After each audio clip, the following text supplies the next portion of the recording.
একদিন এক ইঁদুর খাবার খুঁজতে খুঁজতে রাজার ঘরে প্রবেশ করল। সেখানে কোনো খাবার জিনিস না পেয়ে সে একটি হীরার টুকরো গিলে ফেলল। এদিকে রাজপ্রাসাদে হীরা চুরি হবার কারণে হুলুস্থুল কাণ্ড বেঁধে গেল। রাজামশাই জ্যোতিষকে ডাকলেন। গণনা করে জ্যোতিষী বলল, হীরার টুকরোটি একটি ইঁদুর খেয়ে ফেলেছে।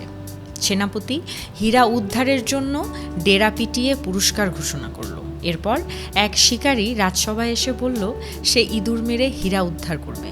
শিকারী যখন ইঁদুরটির খোঁজে বের হলো তখন দেখতে পেল হাজার হাজার ইঁদুর একে অন্যের সাথে দল বেঁধে রয়েছে, আর একটা মাত্র ইঁদুর সবার থেকে আলাদা এক জায়গায় একটি ইটের উপরে বসা, যেন সে সিংহাসনে বসে আছে। শিকারী তখন ওই ইঁদুরটিকে হত্যা করে তার পেট চিরে হীরার টুকরো বের করে রাজার হাতে তুলে দিল।